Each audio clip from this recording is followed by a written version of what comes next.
In this video, I'm going over the J5Create 360 1080p webcam. Sure, it doesn't have the best video quality, especially against my mirrorless camera here, but it can do something very unique. It can do this, this, this, and this.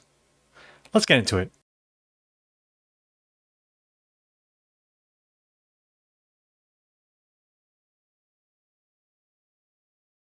As I start to go back in the office more, I'm starting to attend more live events in person.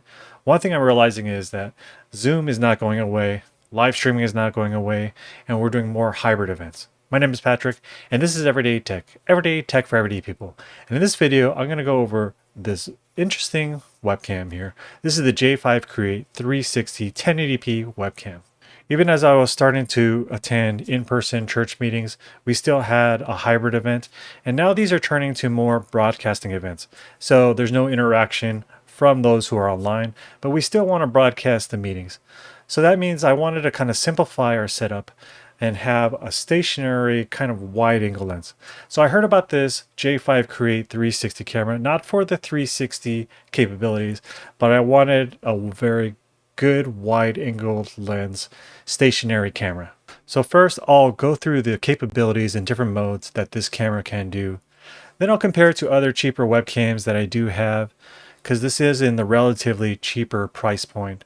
Then I'm going to answer the question, who is this webcam for and is it worth it? And it does fulfill the needs that I have for it. Now, operating this camera is quite simple. You just plug it in and you're ready to go. It's bus powered, meaning you don't need an external power source. There are two buttons on here. First, you have the microphone button. There are two microphones on here. So when you press the microphone button, it mutes it automatically. There's the mode button here. Now there are no desktop or mobile apps for this camera here. So that means everything, changing the modes needs to be done on the camera itself, which is a good and bad thing. First, when you want to change the different modes, and we're going to go over the 6 different modes that this has, you click on the mode button and it goes through on screen the different modes you can turn it to, which means whoever's watching your stream or everyone on the Zoom call can see the mode that you're switching it to on screen as well.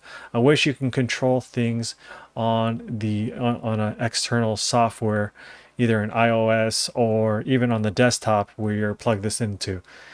And then to do the different modes, there is this kind of touch kind of control here, which we'll get into in the different 360 modes. It comes with this nice stand here, which you can unscrew, and it has a standard tripod quarter 20 mount underneath. And the nice thing about the connection is it actually is a USB-C connection, but it does come built in or attached with a USB-C to USB-A adapter, which is a really nice touch. And then comparing the size, this camera is about the same height and size of my iPhone 12 here, and then with the stand it makes it a little bit taller as well. The first mode we're going to talk about is what they call the single view mode. This is really the regular webcam mode. Now if you compare this with other webcams, and which we'll do in a second, this is actually a very wide angle lens by default. This is a 90-degree field of view. Obviously, it's hard to compare with my mirrorless camera here, which has a bigger sensor and a higher quality lens. But this does give you a pretty unique and wide angle look. Of course, I can change the lens on my camera there, but this actually is pretty versatile. Now we're in what they call the wide angle view here. This has a very wide 100-degree field of view. As you can see, this microphone looks very distorted here. It's really not the shape. It's because it's really close to the camera. So this mode is really meant to be put further back to get a really broad view of everything going on. You can see almost my entire room here. The next 4 modes are going to utilize the 360 capabilities of this camera. So now we got to flip this camera up and see how these modes look. This is the full screen 360-degree mode. It splits the picture into 2. I'm right in front of the camera and I'm right on the bottom. As you can see in the back, this is OBS. I'm recording straight into OBS, and that's putting it on the top. So now you can have a conversation and actually see everyone in the room. If you're in a conference room or in a venue, you can see everyone around you, but it just splits it into 2. This is the 360-degree all-around view mode. And as you can see, I'm in front of the camera right now, but I'm on the right side. And as I reach over to the side here, I'll continue on to the left side. So I'm in front of here, OBS is still right there. I would say in this mode, it's not a very practical mode. It's kind of a novelty. And let's say you're doing something like Zoom or even YouTube or something like that. The picture can be very small depending on what someone is viewing this video on, or even on a Zoom meeting. If they're on a mobile device, it's going to be very tiny of what you see on the screen. This mode is called host mode, and it really does focus on a single user or subject while being able to see the entire rest of the room. Let's say I'm the host, but I have an audience here. You can actually see the audience. Again, this might not be the most practical because this strip up here will be very tiny depending on the device that your audience is looking at from. You can change the focus of the host, so by touching the touch area here, and you can just change their focus of where you're pointing to, and you can see the red line on top where you're centering your host mode. So it's kind of interesting. It's kind of weird to do it mid-meeting, but there's no other software to control that as well. This mode is the dual host mode. It allows you to focus on two different subjects at the same time, and allow you to see the whole panoramic view still on top. Now, in order to change the view here, you're going to still use the same touch controls here. And as you can see, it can be a little bit finicky. I thought I was changing the right camera there. Let's try to get to the right camera. There you go. I got a hold of it. But sometimes it can be a little bit finicky trying to change that mode there. Future Patrick here. I wanted to insert this clip because after I did that initial recording, I found out that there is an actual desktop app that you can download for Windows or Mac. It's called the Webcam Companion app, and let me give you a quick demo of it right now. It's a very simple app. It does give you the different modes here. But you would think this area would be for a camera preview, but it's not. So that's my first annoyance of it. But let me in OBS show you what I'm doing here as I change or do different things in the piece of software. This little window is the live view here. So let's change the modes here. And as you can see, as I'm changing the mode, and if I let it go, it'll switch to that mode. But you can see that there's an on-screen menu, or it shows the different modes on screen on the live view. So if I switch to the live camera here, you can actually see the different modes that it's on. So I wish it hid it from this live view and only show it in the software here. So that's my first annoyance here. And I'm going to go ahead and change it to this focus mode here. That means I have to flip this camera up. Okay. Now, if we go to the software, here is this red bar that I can use to switch the view of the camera. And here comes to my next annoyance here. You see this red bar is on the right side here, but in the live view of the camera, the red bar is on, if you look at the top left there, it's on the opposite side. And even when I flip this camera, it'll just switch the bar on the right side on the top strip here, but in the software it's on the left side here. So that's a very minor annoyance, but because I wish I could just go right to the picture, and I wish it did have a preview and I could just click on the area I want to focus in. So this is a very simple webcam companion app. I wish it did more, but at least it does have an app. This is a test of the microphone in single view mode here, the 90-degree field of view here. And so this is a test of how the microphone sounds. I do have a fan outside blowing. I turned off my fan in here for testing this microphone. So let's see how this sounds. I'm here in host mode view, and this is how it sounds in this mode. I am going to change the focus of the host to behind me here, and you're going to see that it doesn't really affect the microphone at all. You will hear my finger move the focus here, so let's go here. And another thing, as you can see, it doesn't really affect how the microphone sounds. The other thing is, if you're changing modes and you have the microphone on, you're going to hear the clicking sound. So I'm going to go through changing the mode here again, and then I'm going to flip the camera here to see if you can hear that. And every time you adjust this camera, you'll probably hear some of the movement from the microphone. I'm on my FaceTime camera on my M1 MacBook Air, and I'm doing a comparison between the J5Create and this one. The reason is, it's most likely that you either have this camera on a version of your MacBook, or you've been in a call with someone with this camera.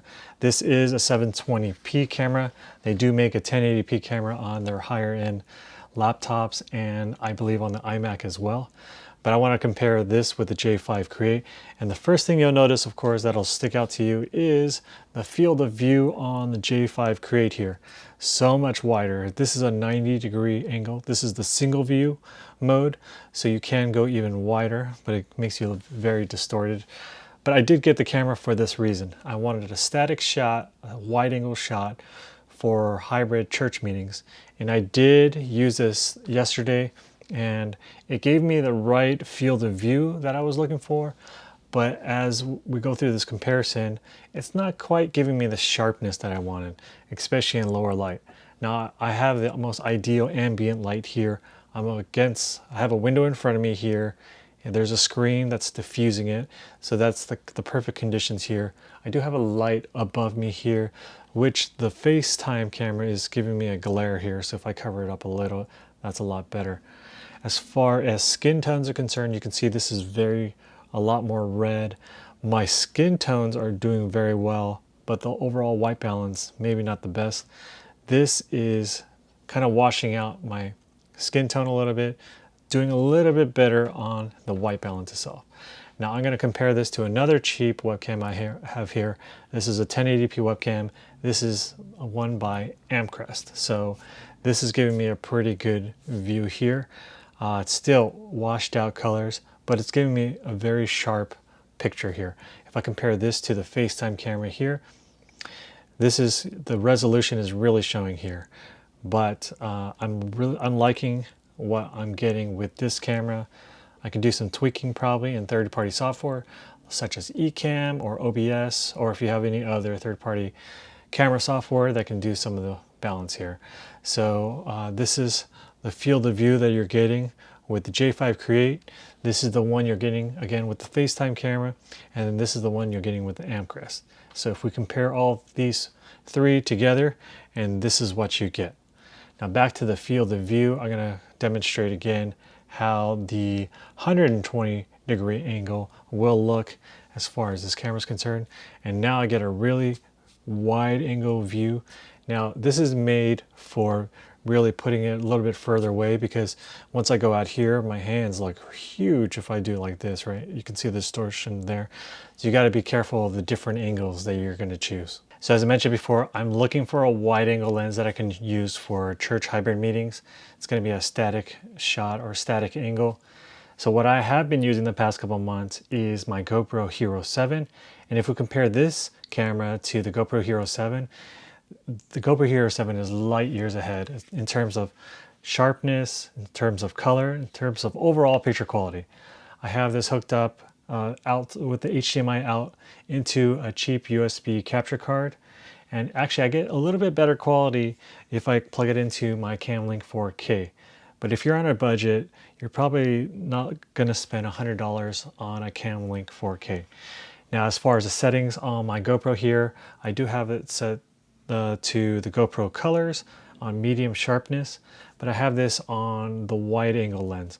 So if we compare the super wide on the J5Create here with the GoPro here, here's what it looks like. And now we're back on the J5Create and the 120-degree field of view.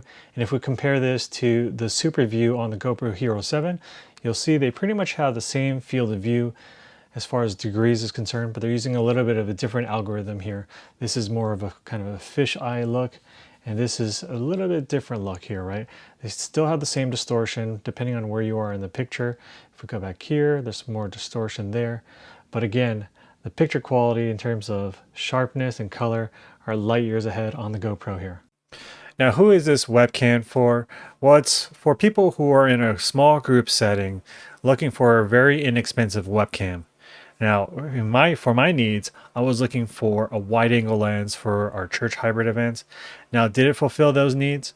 Well, I liked the field of view that it did produce, but I just couldn't get past the bad image quality. So would I recommend this camera? Probably not. But again, back to the image quality, especially in low light, the image quality really suffered. Now, I can crank up the lights here, and it does improve the image quality a little bit. And as far as the colors being washed out, I can adjust it here in OBS or in vMix or in Ecamm or whatever third-party software you're using, but that does tax your computer CPU a little bit more, and you never can quite get the colors just right at all. As far as wide angle is concerned, I found the best solution for me was my GoPro Hero 7, and that actually might ultimately be my permanent solution. Now, I will try out some other cameras such as the HuddleCam 4K HD. I hear that does a very nice high quality wide angle lens. That is a $300 camera, of course.